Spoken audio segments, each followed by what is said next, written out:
Et en fait, là, mon rapport à l'écriture, il a complètement changé. Je pense que ce qui m'a vachement aidé, c'est que de base, c'était pas mon histoire. Et je sais que c'est un peu dur à entendre comme ça, mais quand t'as envie d'écrire un livre, faut l'écrire. Il n'y a pas d'autre choix. Personne va l'écrire pour toi. Et c'est pas en regardant Netflix que t'écris des livres, quoi. Ça peut être de faire du world building pendant des mois au lieu d'écrire. La procrastination, c'est toutes les choses que tu fais qui t'amènent pas vers l'objectif que t'as. Tu vois, je te disais d'être congruent avec tes objectifs. Tout ce qui est pas congruent, pour moi, c'est de la procrastination. Hello collègues écrivains, dans cet épisode, je reçois Ibérion, qui est à la fois auteur et coach littéraire, et qui surtout a des points de vue que j'aime beaucoup sur le fait d'oser écrire et se lancer, c'est même devenu sa spécialité. Mais on parle surtout de son rapport à l'écriture, comment il s'est lancé, les différents blocages qu'il a pu rencontrer entre procrastination, légitimité, etc. Comment ensuite il s'est discipliné pour écrire son premier roman et quels ont été justement les déclencheurs qui ont fait que son premier roman a été écrit très très vite.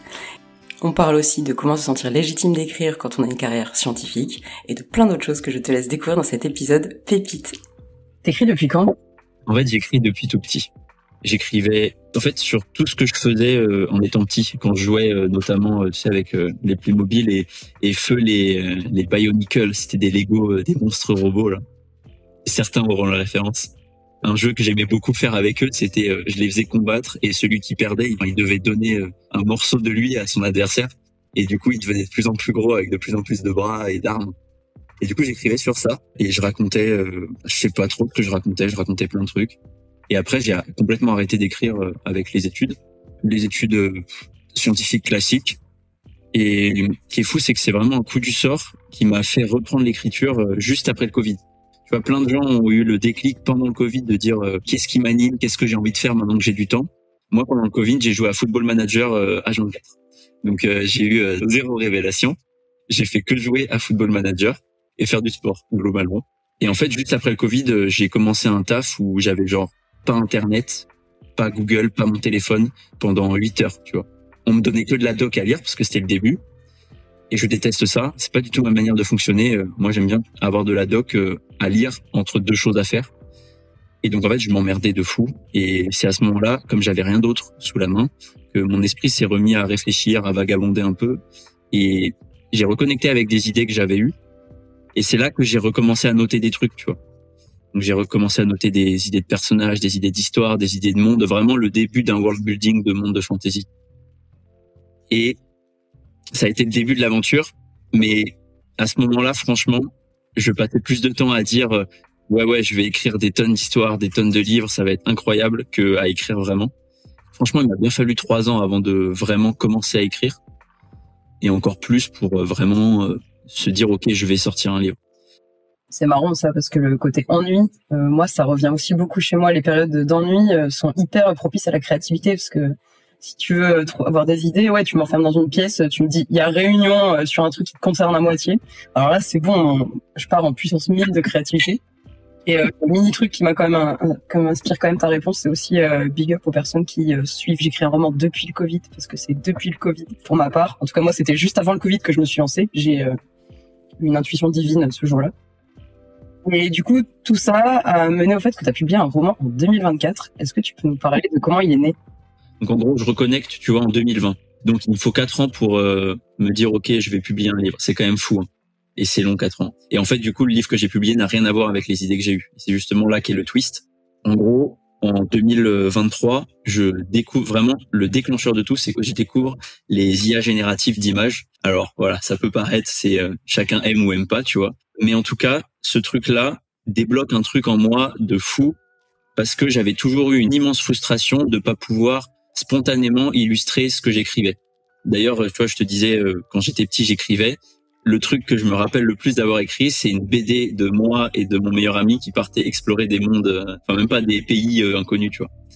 Et donc, j'ai eu toujours ce rapport très visuel à l'imaginaire. Et ce qui est marrant, c'est que tu vois, moi, j'aime pas trop les descriptions. J'aime bien quand c'est un peu propre à chacun. Et donc, je m'imaginais beaucoup ces choses-là. Et donc, de pouvoir illustrer, c'était un truc pour moi de fou. Et en fait, ça a déclenché un truc chez moi. Je me suis dit, putain, mais c'est super. En vrai, je suis trop content d'avoir réussi à illustrer ça. Je vais le partager. Et c'était tellement plus facile pour moi de partager une image comme ça, créée un peu à la va-vite, qu'un texte qui est très personnel ou qui vient vraiment de toi et qui raconte plein de choses sur toi. Et en fait, j'ai commencé à partager ça. À l'époque, bon, je suis toujours fasciné, on en a déjà un petit peu parlé, mais par tout ce qui était blockchain, NFT, etc. Et donc, moi, je balance dans ce monde-là, je partage tout ce que je fais, je vends beaucoup de NFT, tu vois, c'est la base de la communauté que je crée et autour de ça. Et là où ça connecte avec l'écriture, c'est que en fait, très vite, créer des images pour créer des images, ça m'intéresse pas. Il y a un truc, moi, ce qui m'intéresse, c'est l'âme que tu mets dedans, c'est les histoires que ça raconte. Et donc, j'ai toujours mis une grande attention à essayer de raconter des choses avec ces images-là. Je détaille pas toutes les collections que j'ai pu faire et qui racontent plein de trucs, mais en tout cas, j'essaie de véhiculer cette passion de l'écriture au travers de ça. Et en fait, je rencontre quelqu'un qui s'appelle Aubin, qui à l'époque a une entreprise qui vise à démocratiser les sujets blockchain, Web3, NFT via des cours gratuits en ligne, gamifiés. Et donc, pour éduquer les gens autour de ces sujets-là, il développe un lore avec un monde où tu as des ours et des taureaux qui se tapent dessus. Et ça, c'est le petit clin d'œil au monde des marchés financiers parce que tu as l'histoire de bear market quand tout se casse la gueule et de bull market quand tous les cours montent. Et donc, il a créé un petit lore où tu as des taureaux, enfin des bears, des boules qui se tapent dessus avec de la magie, quoi. Et quand il découvre que j'écris, il me dit « J'aimerais que t'écrives l'histoire autour de ça ». Moi, je suis un peu frileux parce que j'ai un rapport à l'écriture qui est très personnel et j'arrive pas à écrire pour quelqu'un. J'arrive pas à être prête plume, par exemple. On me dirait « Il faut que tu racontes une histoire qui va faire ABCD, etc. » Ça, j'arrive pas du tout. Et donc, je suis un peu frileux. Je lui dis « Je sais pas trop ». Et en fait, il me dit « Non, mais t'es 100% libre de faire ce que tu veux. La seule chose que ça doit raconter, c'est un monde magique. Il y a une académie de magie, parce que c'est celle où justement lui apprend des trucs. Et t'as des taureaux et des ours. Et c'est tout. Et ils se détestent. Donc là, je me dis, ok, on est sur un pitch, ça va, ça laisse libre cours à la créativité. Évidemment, la plus grosse inspiration de ça, c'est Harry Potter, tu vois, dans le thème. De toute façon, Académie de magie, le raccourci sur J.K. Rowling, il est direct. Et donc, je dis d'accord. Et en fait, là, mon rapport à l'écriture, il a complètement changé. Je pense que ce qui m'a vachement aidé, c'est que de base, c'était pas mon histoire. Alors ça l'est très vite devenu. Hein. Tous les personnages que j'ai inventés, je les ai, ils viennent du cœur, tu vois. Mais ça m'a complètement décomplexé et ça a été tellement plus facile de dire ok, cette histoire va raconter ça. Ok, ça peut être intéressant, mais en fait, ça sert pas le propos de l'histoire. Et donc faire le tri dans toutes les idées, c'était bien plus simple. Et faire le tri dans les personnages aussi, c'était bien plus simple. Parce que du coup, les personnages inutiles, tu te dis ok, ils servent à rien, je les supprime, quoi. Bon, il y en a certains, tu vois, ça fait toujours un peu mal au cœur, mais dans l'ensemble, j'ai réussi vraiment à extraire vraiment le cœur du truc. Et donc après, je suis parti sur l'écriture une fois que j'avais cette espèce de trame et que Aubin était ok, tu vois, parce que bon, quand même, je voulais un peu sa validation. Et là, je suis parti franchement, et en fait, ça a déroulé. Je sais pas. Là, il y a vraiment un truc qui s'est passé. Ce détachement que j'ai eu au début m'a permis vraiment de faire le premier pas. Et après, moi, je suis un peu un toqué de la discipline. Et en fait, quand j'ai fait le premier pas, c'est allé tout droit, quoi. Et donc après, Aubin l'a lu, il était super content et il avait même été surpris parce qu'en soi, tu vois, il m'avait demandé ça, mais on se connaissait tu vois, on s'était jamais vu. La seule chose, tu vois, c'était lui, il avait une photo de profil de loup, moi, c'était un guépard, tu vois, on se connaissait pas. C'est une très belle histoire parce que c'est vraiment une espèce de confiance mutuelle entre deux personnes qui se connaissent pas, mais qui se croisent et se disent ok, ça serait cool de faire un truc ensemble. Et l'histoire a plu. C'est au moment en plus où avec d'autres gars, on se dit putain, ça serait cool de faire une maison d'édition qui adresse ces sujets Web3 parce qu'en fait, ils sont hyper boudés par le monde classique. Et donc en fait, tout s'aligne pour que l'histoire que je publie fasse avec la maison d'édition. Et donc ça sort en 2024. Et ça a été un truc assez rapide parce que en fait, j'ai commencé en octobre 2023 et le livre sort en septembre 2024 imprimé, donc moins d'un an. Et en vrai, il y a même pas 6 mois d'écriture, de relecture, etc. C'est énorme. Enfin, c'est énorme en n'étant pas beaucoup. Ouais.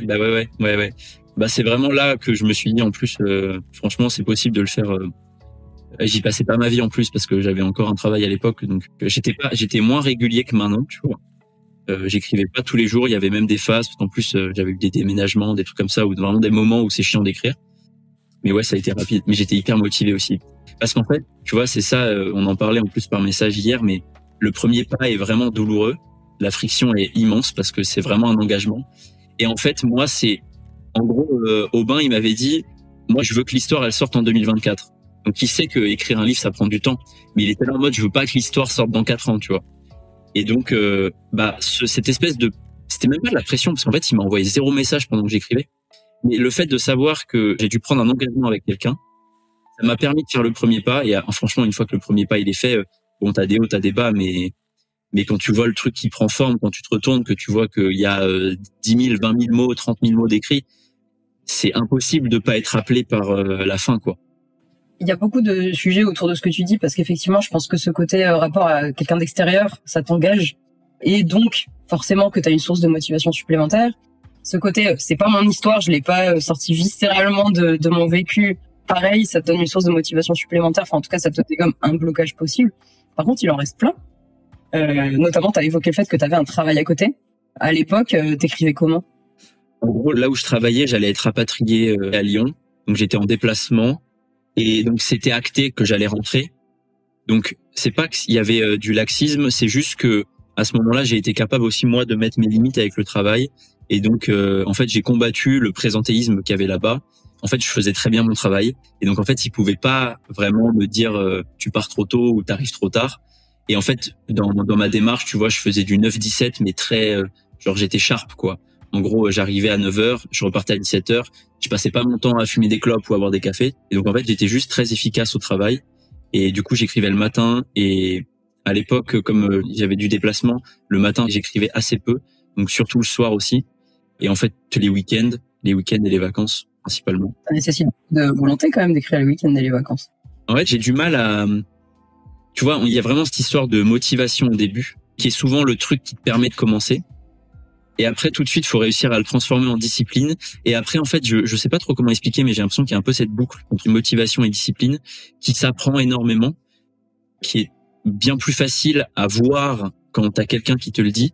Et en fait, moi, cette chose-là, je l'ai vue parce que je tenais quand même au courant de l'avancement.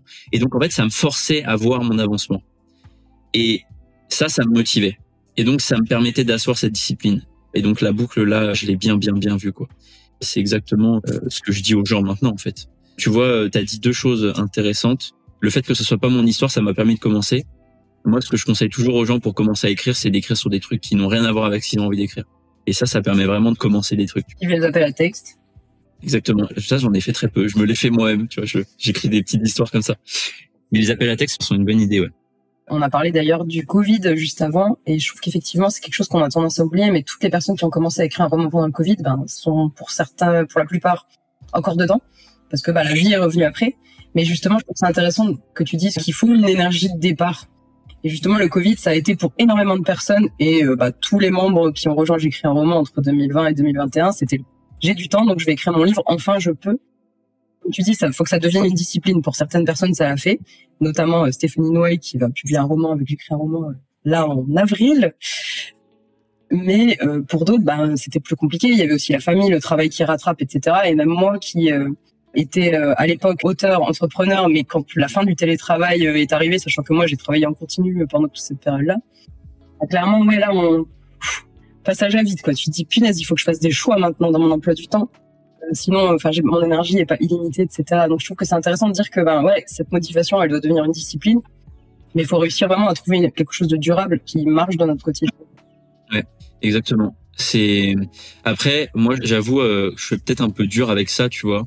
Mais en fait, quand tu verbalises que ton rêve, c'est d'écrire un livre et que tu as envie d'écrire un livre, après, il faut l'assumer, tu vois. Et les décisions que tu prends dans tes journées, il faut qu'elles soient congruentes avec ça. Et moi, en fait, c'est ça, hein. Moi, ce qui s'est passé quand j'ai commencé à écrire, c'est qu'en fait, et je disais à tout le monde, en fait, même pas, tu vois. Je le disais qu'à certaines personnes. En plus, pourquoi je le disais? Parce que j'avais envie de dire, regardez, j'avance. J'avançais pas du tout. En fait, à l'époque, ce que je faisais, c'est que je passais mon temps à dire que j'allais écrire des livres. Et en fait, j'écrivais pas. Ce que je faisais au quotidien, c'était, je regardais Netflix, je faisais plein de trucs qui servaient à rien. Et quand j'ai pris conscience que, en fait, il y a un moment, si tu veux faire des choses, faut juste accorder tes actions avec ces choses-là. Ça veut pas dire qu'il faut tout sacrifier, tu vois. Je dis pas qu'il faut arrêter de regarder des séries, qu'il faut plus voir ses potes, etc. Mais il faut juste un moment quand même assumer. Genre, si et je sais que c'est un peu dur à entendre comme ça, mais quand t'as envie d'écrire un livre, faut l'écrire. Tu vois, il y a pas d'autre choix. Tu vois, personne va l'écrire pour toi. Et c'est pas en regardant Netflix que t'écris des livres, quoi. Et donc, moi, ça m'a beaucoup aidé à un moment de me dire, ok, typiquement pour les week-ends, je me levais le matin et je me disais, ok, est-ce que là vraiment j'ai envie de traîner 1 heure au lit en regardant une série ou en scrollant sur Instagram, ou alors est-ce que je prends genre juste 20 minutes pour écrire un peu. Mais 20 minutes, c'est rien dans une journée. Et en fait, juste ces 20 minutes-là, elles suffisent pour avancer. Et ça suffit pour écrire un livre. Moi, c'est ce que le NaNoWriMo m'a apporté. Parce qu'effectivement, comme le NaNoWriMo, ça dure 1 mois et que tu dois écrire énormément chaque jour, bah, tu fais des choix. Ouais. Et là, tu dis aux gens, bah non, je peux pas sortir, bah non, je vais pas aller boire des coups et tout ça. Parce que j'écris. Et le reste du temps, j'arrive plus ou moins à jongler entre tout ça. Mais alors, le NaNoWriMo, moi, je le vis à chaque fois comme une libération en mode, je pars dans ma grotte, barrez-vous. Bon, en vrai, non, parce que j'écris en collectif, mais, et pareil, pas de week-end, pas de ci, pas de ça, c'est non, je suis pas dispo, désolé, c'est le mot d'écriture. Mais c'est vrai que le reste de l'année, bah, c'est pas forcément évident. Alors, c'est marrant que tu parles du week-end, parce que clairement, moi, le week-end, c'est un truc, mais c'est pareil, si je me réveille, oh, bah, je sais pas, je vais aller écrire, allez, Et en fait, je pense que c'est des choses que m'ont apporté tout ce genre de décisions, tout ce genre de choix que tu fais, où tu privilégies l'écriture. Parce que souvent, on me demande, mais comment tu fais pour écrire avec tout ce que tu fais, machin? Je dis, mais en fait, c'est même pas une question, il y a aucune lutte, il y a aucun truc. Et pourtant, punaise, je viens d'envoyer un roman à des éditeurs et c'était la clé les dernières corrections, là, quand tu regardes ton roman dans les yeux en mode, je vais vraiment envoyer ça, horrible. À force d'instaurer, en fait, c'est même pas une histoire de discipline, je trouve, c'est un réflexe. Et quand l'écriture, ça devient ton réflexe, il y a plus besoin de faire quoi que ce soit, en fait. Exactement. C'est vraiment là, tu vois, on disait, ouais, motivation, discipline, et après, ça devient le réflexe, ouais. Ça s'inscrit, et tu vois, c'est marrant, t'as parlé encore une fois le week-end. En fait, moi, je me rends compte maintenant que les week-ends sont vraiment des jours comme les autres. Et ça, c'est un peu, c'est ma conviction très personnelle, c'est un peu une construction sociale le week-end, tu vois. On nous a dit qu'il fallait nous amuser pendant le week-end. Mais en vérité, déjà, tu peux t'amuser tous les jours. En fait, le week-end est un jour comme les autres. Et moi, mon réveil, il sonne le samedi et le dimanche, il sonne pareil que le lundi, le mardi, le mercredi, le jeudi ou le vendredi. Et donc, mes jours sont identiques dans la structure, pas dans ce qu'on fait, parce que faut toujours laisser un peu de place au chaos, à l'imprévu, dans la rigidité d'une routine, parce que sinon, ça devient mortifère. Mais le fait d'appréhender le samedi ou le dimanche comme un autre jour, les week-ends sont tellement longs. 48 heures où t'es 100% libre de faire ce que tu veux, c'est vraiment long. Tu peux vraiment faire plein de choses. Et même si t'as des enfants, même si t'as, je sais pas, des travaux à faire, c'est vraiment long. Donc, il faut en profiter. Et quelque part, il faut réussir à déconstruire un peu ce truc de, ok, le samedi, ça veut dire grasse mat juste à 11h. Ou alors, au contraire, faut s'interroger sur le rythme qu'on s'impose dans la semaine, tu vois. Et ça, après, bon, c'est, voilà. Enfin, un moment, faut aussi vivre, t'as des impératifs. Oui, il faut parfois se lever tôt. Dans l'idée, j'aime bien ce truc de déconstruire un peu le week-end. J'aime bien parce que ça, tout à l'heure, t'as parlé justement du fait d'écrire dès le matin, etc. Et il y a une citation, je pense que c'est du Miracle Morning, qui dit « Ma journée, c'est ma vie ». Et je l'adore parce que vraiment, pour moi, c'est ça, c'est tu te lèves le matin et tu choisis ce que tu vas faire. Alors oui, évidemment, on a des tas de contraintes. Enfin, je veux bien prétendre en avoir un énorme paquet, tu vois. Et je sais que quand je me réveille, ça va être le parcours du combattant jusqu'à 22h30. En même temps, bah, j'arrive à mettre l'écriture dedans, et je trouve que c'est une énergie qu'on se donne de se dire ouais, mais même si j'ai le parcours du combattant jusqu'à 22h30, j'ai quand même envie d'écrire, de faire ça, etc. On a parlé justement du fait que t'écrivais le matin, et un jour tu m'as dit un truc du style comme ça c'est fait, genre je suis tranquille. En fait, le Rex que j'ai, tu vois, de l'aventure vraiment quand je me suis mis à écrire, c'est que c'est un truc qui m'obnubile. Je le vois vraiment comme ma mission personnelle de vie, tu vois, vraiment de mois à mois. Et quand j'écris pas le matin, je passe mon temps à y penser. Je me dis putain, mais il faut que je pose cette petite brique qui va me permettre de m'accomplir. Et en fait, à partir du moment où je me suis mis à écrire le matin, ça m'a déchargé mentalement pour le reste de la journée. Et c'est d'autant plus vrai maintenant que j'ai énormément d'autres trucs à côté, en plus de l'écriture. J'ai pas envie de penser à mon histoire en permanence. Alors t'y penses toujours un peu inconsciemment et parfois t'as des épiphanies comme ça qui te frappent comme la foudre. Mais dans l'idée, le matin, vers 9h, généralement, je pose le stylo, tu vois, enfin le clavier plutôt maintenant, et après j'y pense plus. Et je sais que j'y repenserai le lendemain matin quand je me remettrai à écrire. Et quelque part, ce détachement, ça rend un peu le truc, ça participe à la discipline, ça participe au réflexe, parce qu'il y a un côté un peu excitant après. Tu vois, tu te dis, ah putain, le moment où je vais pouvoir écrire arrive. Et quelque part, cette espèce de rigidité que je me mets, elle me permet de pleinement explorer tout ce que j'ai envie d'explorer sans me forcer, quoi. Ça devient très... Ouais. Et puis après, tu vois, t'as la notion d'habitude et de flow que t'arrives à créer. Tu vois, voilà. Je disais, à un moment, j'ai partagé un message récemment qui était j'ai envie d'être le fruit de l'environnement porteur que je crée. Et en fait, ce truc-là, cette espèce de cocon que j'ai le matin, où je mets toujours les mêmes musiques, j'écris toujours à la même heure.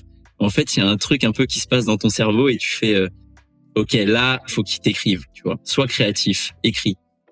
Voilà. Donc, j'écris le matin. Ouais, j'allais te dire, il y a un livre sur les habitudes atomiques, je sais pas si tu vois. Ouais, Atomic Habits. Bah, je pense, c'est un très très très bon livre. Il faut que tout le monde le lise. Celui-là, c'est pareil, il fait partie des livres d'utilité publique. C'est clair. Et en fait, effectivement, il conseille, quand tu veux prendre une habitude, de l'associer avec une autre que tu fais déjà. Ça marche super bien sur le début des sessions d'écriture pour moi. Enfin, moi-même dans un train avec une tablette large comme ça, il faut que je pose mon thé à droite de mon clavier, quoi. Et c'est vrai qu'en fait, et pareil, une musique, le générique du roman en général. Et en fait, bah, clairement, il faut deux trucs et pouf, c'est bon, c'est parti, quoi. Et si justement, alors je sais pas si toi ça te le fait, mais justement, il y a des moments où tu fais volontairement pas ça, tu vois. Moi, c'est vraiment ça, c'est pour me lancer dans le côté créatif, genre écriture léger. Mais par contre, en réécriture, si je commence à faire ça, mais je vais juste regarder par la fenêtre, tu vois. Et du coup, je me trouve des autres contraintes pour pas partir dans le mode inspiration et flou. Recentre-toi, t'as un problème à résoudre. Troubleshooting, sort ta caisse à outils, tu vois. Ouais, exactement. Après, effectivement, pour aller voir son côté créatif, c'est bien de bousculer un peu les habitudes. Pour ça, parce que encore une fois, tu vois, je le dis, pour un peu de chaos dans notre vie. Et ça rejoint, tu vois, le fait, par exemple, de se laisser porter par son écriture. Ça parlera surtout aux gens qui écrivent pour eux.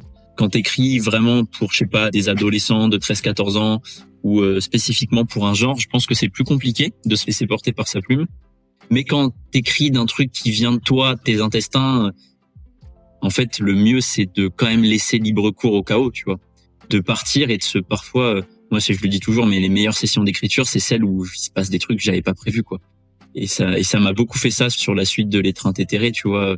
Et c'est pour ça que, par exemple, des personnages comme, en fait, voilà, tu vois, là, je reboucle avec ça, mais Tolly, par exemple, est un personnage que j'adore parce qu'il y a un peu de moi dedans, mais pas totalement. Et en fait, le côté très inconscient que tu craches parfois quand j'écris des scènes avec lui, tu vois, il y a des trucs géniaux où je me dis, putain, mais ça, c'est exactement comme ça que ça aurait pu se passer, mais j'avais pas prévu que ça se passe comme ça. Et ça, je trouve ça génial. Ce côté chaotique dans l'écriture. Trop organisé, peut-être parfois ça peut te desservir. Oui, je confirme, Tolly, meilleur personnage. Ce côté aussi, je trouve, de créer le chaos, c'est effectivement quelque chose que je conseille quand les gens écrivent quelque chose qui est hyper personnel, qui vient des tripes.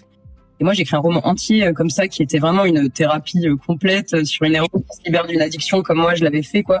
Enfin, c'était un chemin de croix, ce truc-là. Et en fait, justement, je l'ai pas du tout écrit comme, enfin, ça a chamboulé toutes mes habitudes d'écriture. Les 2 romans que j'avais écrits avant, c'était planifié. Il y avait un plan.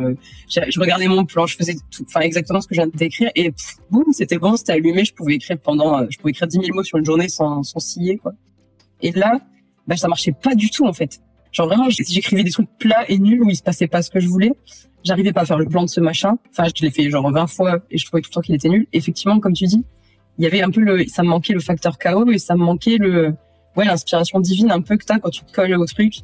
Et du coup, c'est marrant, on parlait hier de la Hasbro de Bob Mayer. C'est un auteur américain qui dit, en fait, si t'as un blocage à résoudre, Hasbro, tu te colles à ta chaise jusqu'à ce que ça soit fini. Et en fait, je trouve qu'effectivement, plus c'est personnel, plus on a besoin de faire sortir l'inconscient direct sur le papier sans passer par le cerveau. Et ça, il y a pas 36 façons, il y a l'habitude de se coller tout le temps. Et pareil, c'est le genre de moment qu'on peut avoir aussi quand on écrit depuis longtemps.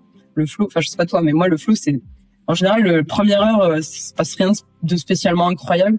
Et plus j'attends, plus je peux avoir des illuminations divines. Ça, les meilleures scènes que j'ai écrites de ma vie, c'est au bout de 3 heures. C'est exactement ça. C'est que souvent, et c'est là que le réflexe que tu développes est important.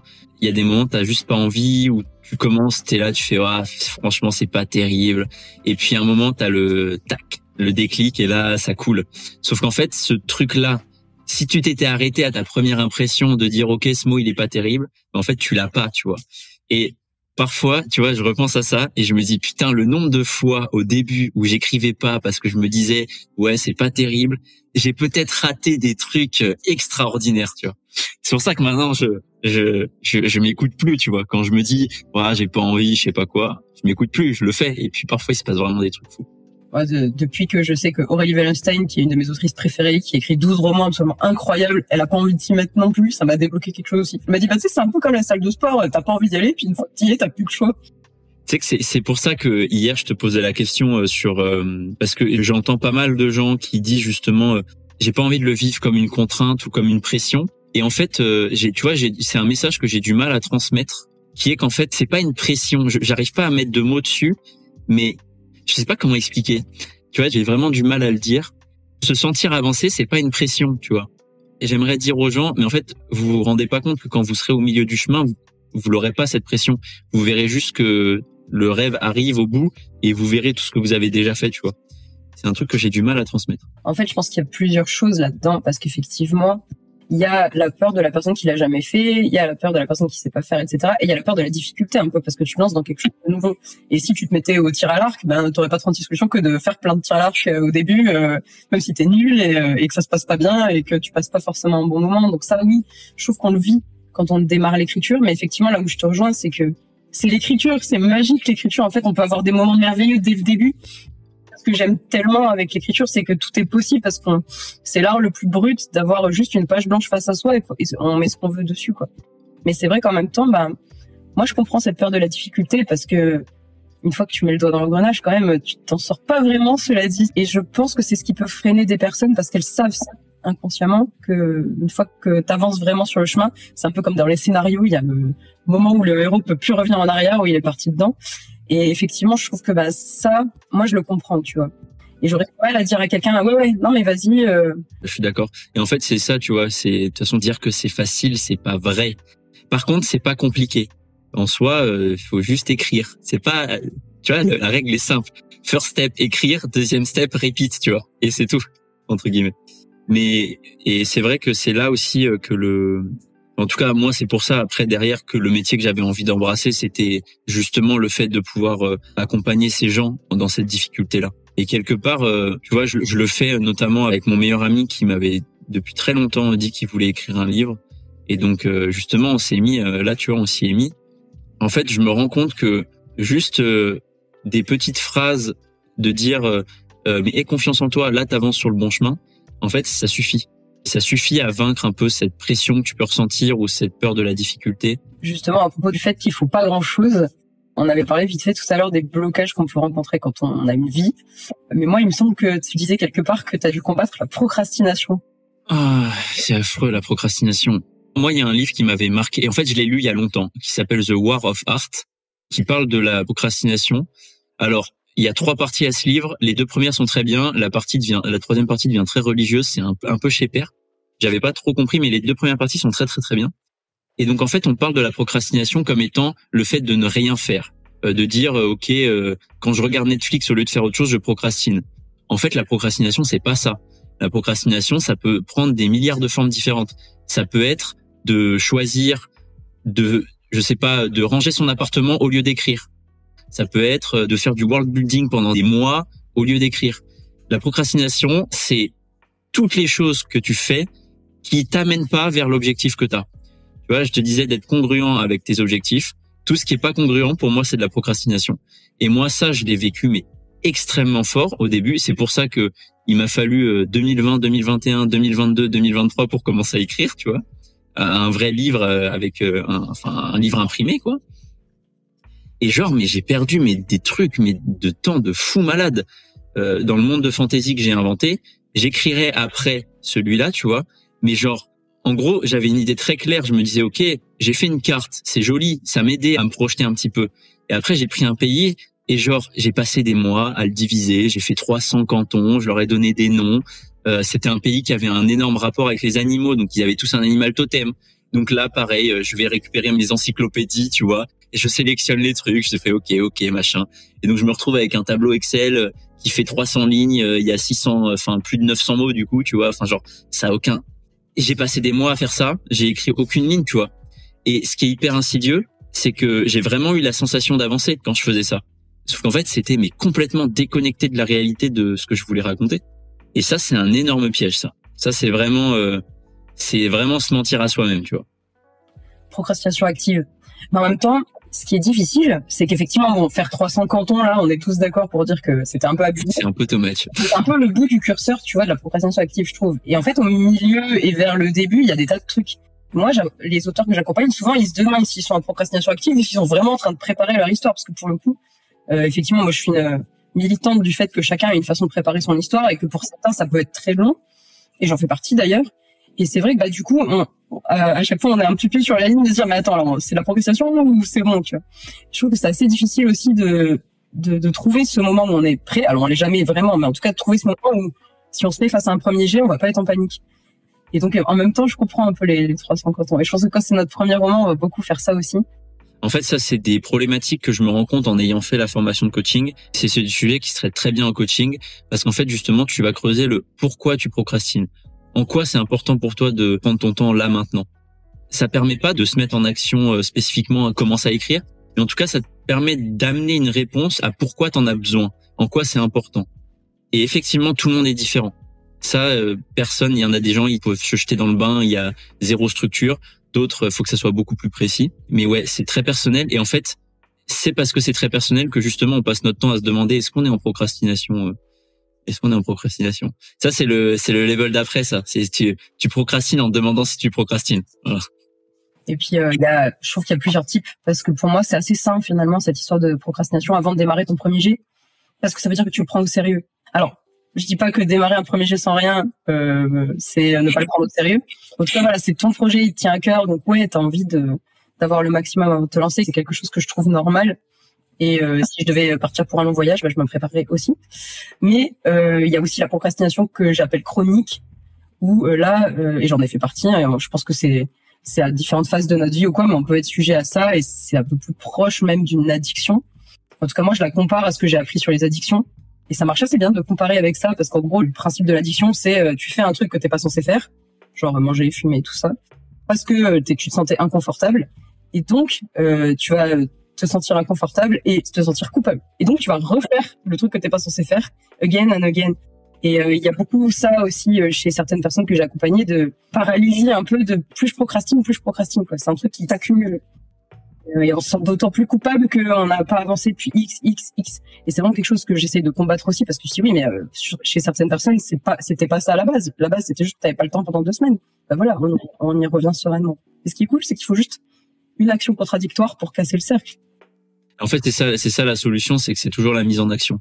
Et la mise en action veut pas dire, là en l'occurrence, écrire. Ça peut être, c'est ce que j'adore dans le coaching, c'est que en fait, c'est la personne qui trouve ses leviers et ses ressources. Et quelque part, chacun peut avoir son truc, tu vois. Et c'est ça qui est beau. On n'a pas parlé d'un truc quand même qui me semble important, c'est que non seulement t'as pris le temps d'écrire, mais t'as pas forcément un temps illimité non plus à tes débuts. T'as quand même eu quelques blocages, etc. Il y en a un dont on n'a pas parlé, qui est que t'avais un métier scientifique. Comment on se sent légitime d'écrire? On se sent pas légitime au début. Non, c'était super dur. Pour moi, c'était super dur. Tu vois, récemment, j'ai échangé avec quelqu'un qui était pareil, qui était ingénieur, et elle, au contraire, pour elle, ça, tu vois, elle n'avait pas ce problème de légitimité, donc j'étais hyper impressionné. Et moi, ça a été au contraire très douloureux. Et je pense que c'est ça qui m'a aussi poussé à procrastiner. Je disais, la procrastination, machin, etc., c'est des blocages personnels. Moi, mon blocage personnel, c'était un manque de légitimité. Tout ce qui m'a empêché d'avancer, c'était un manque de légitimité. Sincèrement, à l'époque, j'aurais pas été en mode ouais, le coaching c'est à chier. Peut-être que j'aurais fait 3 séances et en fait j'aurais tout débloqué. C'est fou, hein, je le pense vraiment maintenant, mais tu vois, il faut son chemin aussi. Mais moi, tout était un problème de manque de légitimité. Je me posais en permanence la question pourquoi un ingénieur serait légitime à écrire. Et quelque chose que j'ai compris un peu après aussi, c'est que quand j'essaie d'analyser un peu pourquoi j'ai certaines personnes qui sont proches de moi. Moi, j'ai un de mes meilleurs amis d'enfance, de lycée, qui avait ce côté très créatif, un rapport très instinctif, un peu génial à l'écriture, etc. Et je pense que la raison pour laquelle on s'est aussi bien entendu, au-delà de plein d'autres choses, c'est que lui a fait une terminale S et a réussi. Il est parti en lettres, tu vois. En fait, il avait tout de suite ce rêve de dire, moi, j'ai envie de devenir réalisateur, donc je fais des études de lettres, après je fais des trucs de cinéma, etc., etc. Et tu vois, quelque part, j'ai toujours été très attiré par lui en me disant, putain, c'est fou qu'il ait ce courage-là. Et en même temps, je me suis toujours senti, moi, un petit peu après, inférieur parce que je me disais, mais en fait, tu vois, c'est ça la différence. C'est que lui, il est parti dans des trucs littéraires. Moi, je l'ai pas fait. Et donc, ça a été un chemin personnel très long de me confronter à cette légitimité. Et je crois que là, ce qui m'a aidé, c'est vraiment cette histoire de thème créatif, tu vois, tous les jours, que j'ai commencé en 2023. Parce qu'en fait, une fois que j'écrivais tous les jours, je me posais de moins en moins la question. Puis ça te permettait d'avoir des idées un peu géniales que tu peux partager. Et en le partageant, du coup, tu te sens de plus en plus légitime. Et donc après, tu commences à l'assumer, tu commences à le dire. Tu le dis à tes parents, tu le dis à tes amis. Et puis après, tu le dis au travail, tu le dis à des inconnus. Et là, maintenant, j'ai plus du tout ce problème de légitimité. Parce qu'en plus, comme j'ai quitté mon travail d'ingénieur, maintenant, quand je me présente à quelqu'un, je peux pas lui dire bah écoute, je suis chômeur, je fais rien, tu vois. Du coup, je lui dis bah non, je suis coach, je suis écrivain et j'accompagne des gens à écrire. Et en fait, maintenant, voilà, c'est à force de le dire, à force de le faire, tu te poses plus la question. Mais par contre, effectivement, le scientifique, moi, a écrasé toute créativité très très fort. Et je pense que c'était pas forcément voulu, c'est juste que bah, un ingénieur, c'est censé faire quelque chose. Voilà, c'est un métier assez procédural, faut pas trop sortir du cadre. Et après, moi, c'est aussi un peu les injonctions d'enfance, tu vois. Sois parfait, fais pas de vagues. Bon, bah voilà, il m'a fallu du temps pour les déconstruire. Maintenant, j'ai envie de faire des vagues. Depuis combien de temps tu dis que t'es écrivain? Franchement, depuis que le manuscrit est terminé. Quand il était, en gros, prêt à être imprimé. Tu vois, le moment où tu prends la décision de dire, OK, est-ce que je l'envoie en maison? Est-ce que je l'auto-édite? Est-ce que machin, tu vois. Le moment où vraiment où j'ai décidé d'y mettre un point final. Parce que là, tu vois, je pouvais dire aux gens, j'ai écrit un livre. Et en fait, c'est ça qui a tout changé.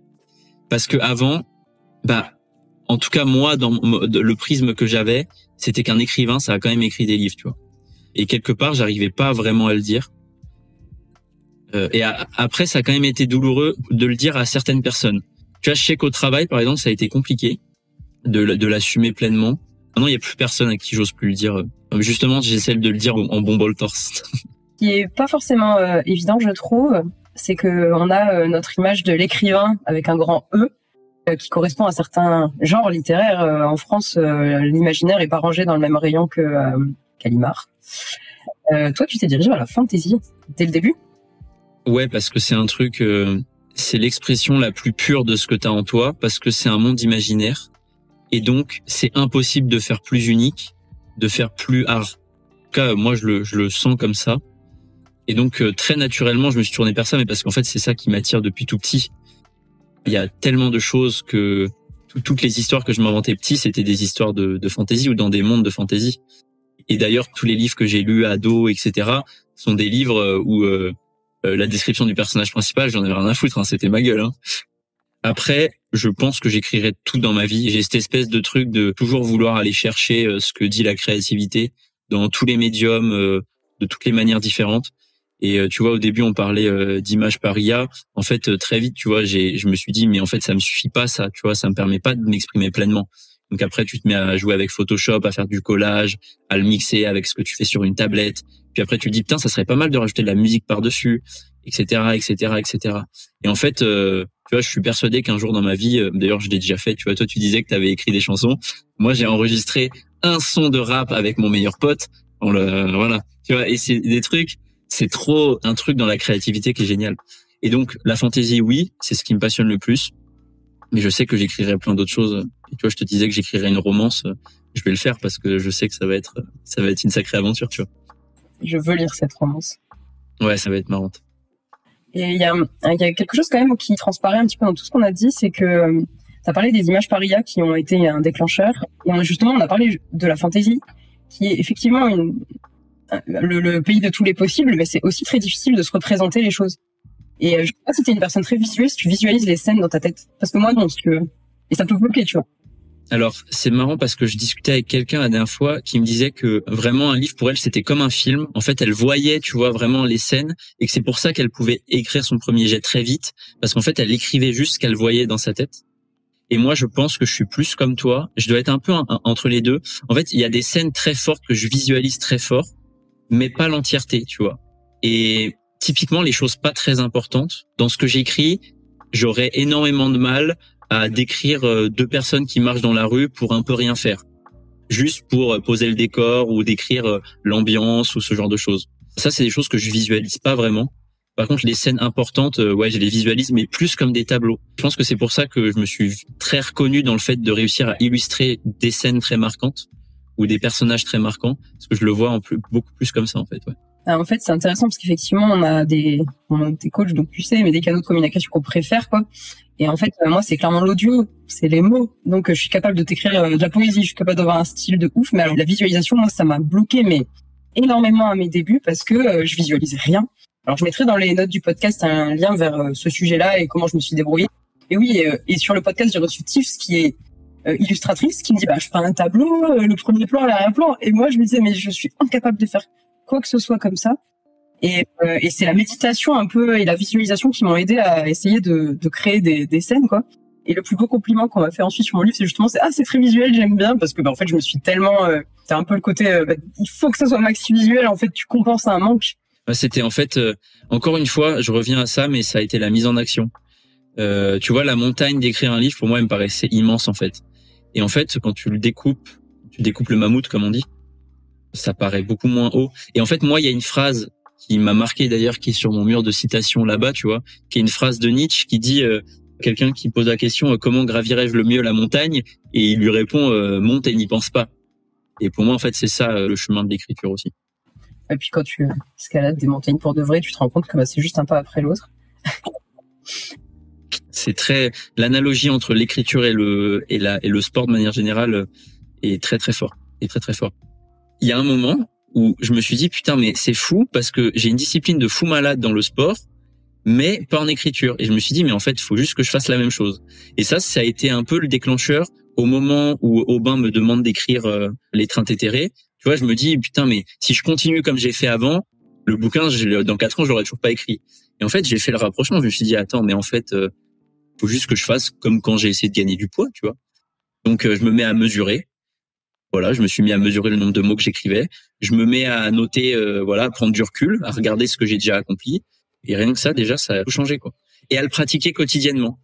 En même temps que j'ai démarré l'écriture de romans et que j'étais une coureuse à pied qui faisait quand même des semis et même un marathon. Et c'est drôle parce que pareil, j'ai eu ce moment il fait comme la course. La course, tu courais, t'étais sous la neige la nuit et t'étais trop contente parce que tu te disais, c'est cool, je suis en avance sur mes objectifs et tout. Et ça te faisait courir encore plus. J'ai une épiphanie là par rapport à ce que je te disais, c'est l'espèce de pression, etc. En fait, c'est exactement ce sentiment-là. C'est comme courir sous la pluie. C'est désagréable. Tu pourrais voir ça quand tu le projettes, te dire, ok, c'est une vraie pression, mais en fait, non. Quand t'es dedans, t'es content, tu vois. Et tu fais, putain, je traverse une épreuve. Et à la fin, tu fais, putain, mais c'est incroyable. Putain, tu vois, je suis content parce que tu vois, en parlant de cet exemple-là, tu vois, j'ai mis le mot, c'est exactement cette sensation-là. Et en fait, ça m'a vraiment aidé aussi, alors en dehors du côté sous la neige et tout ça, mais effectivement, je me suis souvenu, quand j'ai commencé à écrire, je me suis souvenu justement de quand j'ai commencé à courir, parce que c'est pareil, c'est une habitude que tu crées et tout. Alors, courir sous la neige, je l'ai fait quand même plus tard, tu vois. Mais le début, je me souvenais parce que j'allais courir, parce que vraiment le moment où tu regardes tes baskets en mode, tu te souviens pourquoi tu les as prises hier, 2 jours avant, tout ça, tu vois. Et vraiment, moi, c'était ça. Et les premiers pas, c'était les plus durs et tout ça. En fait, j'ai complètement transposé ça à l'écriture et je pense que c'est aussi ce qui m'a fait écrire, on va dire, le premier jet du premier roman que j'arrivais pas à écrire, tu vois, pareil, parce que j'appliquais tout ce que je faisais en cours. Et pareil, du coup, j'étais trop fière de commencer tes sessions et tout, peu importe où elles te mènent, quoi. Ça aide beaucoup. On a déjà beaucoup parlé, mais j'ai quand même une question qui me tient à cœur, qui est, tu lances un podcast que tu appelles Ose écrire, c'est d'ailleurs quelque chose que tu répètes régulièrement. Qu'est-ce qui te plaît dans le fait d'encourager les gens à oser? C'est marrant parce que j'y ai beaucoup réfléchi et en fait, je me suis arrivé à la conclusion que oser, c'est vivre le plus simplement du monde. Parce qu'en fait, la vie, c'est le mouvement, tu vois. Une phrase qui m'a beaucoup marqué aussi, c'est le mouvement crée l'émotion. Et il se trouve que, étymologiquement, on m'a appris que les 2 mots étaient liés, tu vois. Et donc, t'as un truc qui fait le mouvement crée l'émotion, crée le mouvement, crée l'émotion, crée le mouvement, crée l'émotion. Et en fait, oser, c'est se mettre en mouvement. C'est juste faire quelque chose, vraiment n'importe quoi, tu vois. Et cette mise en mouvement, elle change toute la vie de manière générale. Elle te rend fier, elle te rend heureux. Évidemment, elle t'amène à vivre des épreuves, à faire des erreurs, mais échouer, c'est bien. Voilà, c'est moi ce que j'aurais aimé qu'on me dise en fait. Et tu vois, assez récemment, j'ai fait dans une séance de psy, j'ai fait un exercice de visualisation justement pour débloquer un sujet annexe, tu vois, c'est pas très important, mais la finalité de la visualisation, c'est que je m'imaginais moi petit et moi grand dire quelque chose à ce Sam petit. Et en fait, je me suis rendu compte que ce que j'avais envie de lui dire, c'était ça, genre, ose, aie confiance en toi, ose. Et en fait, je pense que ce mot-là, il est tellement simple, tu vois, il fait 3 lettres. Et ouais, ça change tout. Et c'est même presque hyper dur d'expliquer à quel point oser faire des choses, ça change une vie. Parce qu'en fait, c'est pas possible de l'expliquer. Ce que ça va créer ensuite, c'est absolument inquantifiable. Tu sais pas. Moi, j'ai des tas d'exemples et j'en parle d'ailleurs pas mal dans le podcast et j'en ai encore des tas. Mais vraiment, faire un truc qui paraît anodin, tu peux tout imaginer. Et c'est vraiment la notion d'effet papillon appliquée à sa propre vie. Et en fait, l'exemple le plus parlant, c'est le premier livre qui est là. Je partage une première image sur Twitter. 3 mois après, je rencontre Robin. 2 mois après, il me demande d'écrire. Et 1 an après, j'ai écrit un livre. Ce livre-là, il a tout débloqué en fait. Parce que c'est celui qui me fait prendre conscience de putain, mais cette émotion que j'ai ressentie en osant quelque chose, j'ai envie que les autres la ressentent. Tu vois, c'est celui qui a remis au centre de ma vie la seule chose que j'ai aimé, une des seules choses que j'ai aimé dans mon métier d'ingénieur, qui est l'humain. L'humain, le potentiel qu'a l'humain. Et c'est pour ça que ça me tient énormément à cœur de pouvoir accompagner les gens à oser. Et oser écrire parce que je pense que un peu naïvement, je vois un peu le livre comme le catalyseur de l'évolution de tout. C'est le centre de tellement de créativité, ça donne tellement d'inspiration. Et moi, je suis convaincu que tous les livres qu'on écrit aujourd'hui, ils seront peut-être lus dans 50 ans par quelqu'un et ça lui donnera une idée qui sauvera l'humanité. Si tant est qu'elle ait besoin d'être sauvée, tu vois, mais qui la changera en tout cas. J'aime beaucoup cette vision d'accomplir ses rêves pour permettre aux autres de l'accomplir. Et accomplir un rêve, c'est juste d'oser. C'est beau parce que effectivement, cette vision-là, elle transparaît dans tout ce que tu fais. Ouais, j'essaie. En fait, tu vois, ça a été pareil. Ça, c'était un truc au début, j'osais pas trop. Justement, tu vois, je l'ai dit, j'osais pas trop être moi-même, tu vois. Et donc même dans les premiers épisodes de podcast que j'ai enregistrés, j'ai essayé de beaucoup les scripter, par exemple. Tu vois, de dire ok, je vais parler de ça, puis tu vois la rationalité de l'ingénieur. Et à un moment, je me suis dit non mais en fait, c'est pas toi, tu vois. Et j'ai essayé de réfléchir à qu'est-ce que j'aime écouter. Moi, ce que j'aime écouter chez les gens, ce qui me touche profondément chez les gens, c'est leur authenticité. C'est leur histoire, c'est ce qui les rend uniques. Et je me suis dit, en fait, c'est ça que toi, t'as envie. Fais ce que t'aimes, tu vois. Et donc là, j'ai osé être moi-même. Et en fait, ça marche mieux. Et en fait, quand tu oses faire des choses, tout marche mieux. Ça veut pas dire que tout marche. Et d'ailleurs, il y a plein de choses qui marcheront pas. Mais tout marche mieux. Et dans ce qui marche pas, parfois, d'ailleurs, là, tu vois, je fais un petit parallèle, mais la notion d'échec en France, elle est catastrophique. On a un rapport à l'échec qui est terrible. Je conseille à tout le monde de lire Les Vertus de l'échec de Charles Pépin, qui est un livre qui m'a retourné le crâne parce qu'en fait, il voit dans l'échec les possibilités d'après, quoi. Et en fait, les échecs, on s'en rappelle pas. Pourtant, typiquement, depuis 2023, il y en a un paquet. J'ai fait un paquet de trucs qui n'ont pas marché, tu vois. L'effet papillon d'oser faire des choses fonctionne. Donc c'est très bateau, c'est très fleur bleue dit comme ça. Mais je pense vraiment que le secret du bonheur, c'est d'oser. Voilà. Mais t'es un peu fleur bleue de toute façon, non? Ouais, de fou. J'ai une vision très naïve de la vie, même de la société de manière générale. Je crois en l'humain, on va dire. Merci beaucoup d'avoir écouté cet épisode jusqu'au bout. S'il t'a plu, tu peux me laisser une note sur Apple Podcast ou Spotify, ça m'aidera énormément à faire connaître le podcast.